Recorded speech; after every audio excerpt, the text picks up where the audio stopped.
Quelles sont les nouveautés de Calipeg 2.3.6? La première nouveauté, c'est un nouveau geste qu'on a ajouté, qui est un geste à 4 doigts, qui permet d'instantanément transformer un élément du dessin. Avant d'ajouter ce geste, ce qu'on devait faire, c'était aller sur la sélection, éventuellement mettre la transformation rapide, pour déjà accélérer un petit peu, sélectionner, transformer, et ensuite aller valider, puis repasser à la brosse. Mais maintenant, avec ce nouveau geste, il suffit d'aller faire un appui long à 4 doigts autour de la zone qu'on veut transformer. Et ensuite, on relâche et ça va valider directement la transformation. Et pendant ce temps-là, je ne suis pas sorti du mode brosse. Donc je peux dessiner, transformer, redessiner facilement. Si je suis dans un mode de transformation perspective, je vais pouvoir transformer mon dessin en perspective, comme ça. Je peux bien sûr aussi le faire sur plusieurs feuilles à la fois. Par exemple ici, je veux transformer toute mon animation, donc il faut vraiment que entre les 4 doigts, ça prenne l'ensemble de tout ce qui est contenu ici, sur toute l'animation. Et maintenant, je déplace comme ça, puis je relâche, et mon animation est transformée en perspective. Il y a différents paramètres qui concernent ce nouveau geste. Dans les paramètres ici, dans la partie toile, je peux déjà autoriser ou non le geste de transformation à 4 doigts. Et je peux aussi garder les proportions pendant le geste de transformation à 4 doigts. Par exemple là, si je repasse en transformation affine, et que je sélectionne ça, ça va garder le ratio, donc les mêmes proportions. Ce geste-là est vraiment fait pour rendre plus rapide le fait par exemple durant l'animation rough de changer la proportion ou la position d'une partie du dessin, ou changer la taille et la position de l'ensemble de ce que contient notre feuille. Il est important de bien faire attention à avoir les doigts autour de la zone qu'on veut transformer. Par exemple ici pour cet œil, je peux faire ça comme ça et le changer. Et si je prends cette partie-là, ça va changer uniquement une partie.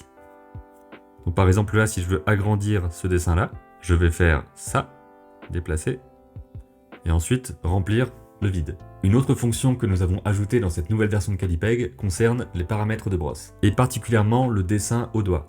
Donc pour l'instant, il faut déjà que j'active dans l'onglet toile le dessin au doigt, donc je peux dessiner comme ça. Mais par contre, quand on dessine au doigt ou avec un stylet qui n'est pas l'Apple Pencil, on n'aura pas de sensibilité à la pression.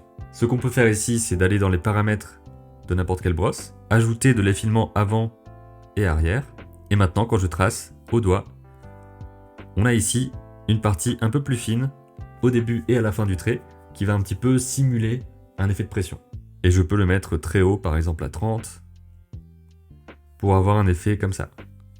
Ça peut vraiment aider pour avoir un meilleur rendu si on dessine au doigt sur la tablette ou si on dessine avec un stylet qui n'est pas un Apple Pencil et qui est détecté comme un doigt par la tablette. Un autre ajout qui est très simple mais qui peut aider dans certaines productions, on a ajouté le fait dans les paramètres d'aller dans l'onglet toile et de pouvoir afficher le centre de la toile. Comme ça, avec une croix. Ce qui permet à tout moment de savoir où se trouve l'exact centre de notre zone de dessin. Et on a également ajouté dans l'onglet Général un paramètre de latence Bluetooth. En faisant bouger ici le curseur, on diminue ou on augmente la latence Bluetooth, c'est-à-dire le décalage entre ce qui se passe ici quand on scrub dans notre audio, quand on fait défiler un son, et ce qui est entendu dans nos écouteurs ou notre casque sans fil. Ça peut aider si jamais vous sentez un décalage quand vous défilez avec le stylet ou le doigt.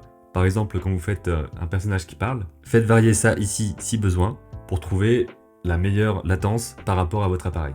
Si vous voulez savoir en détail tout ce qu'il y a comme amélioration et correctif dans cette version de Calipeg, vous allez dans À propos, voir les nouveautés, et vous avez ici la liste complète de toutes les améliorations, les corrections en détail.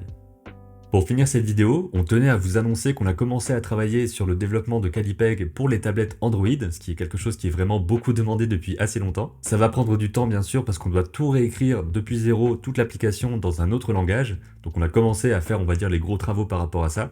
Et on vous tiendra au courant bien sûr dès qu'il y a des nouveautés et dès que l'application pourra être disponible sur les tablettes Android. Voilà pour ces nouveautés de Calipeg 2.3.6, on espère bien sûr que ça vous plaît, que ça vous sera utile dans votre travail d'animation. Si vous n'utilisez pas encore Calipeg, vous pouvez l'essayer gratuitement pendant 7 jours et ensuite choisir entre un abonnement annuel, mensuel ou un achat en une fois. Merci beaucoup d'avoir regardé cette vidéo et on vous souhaite le meilleur pour vos projets d'animation sur Calipeg.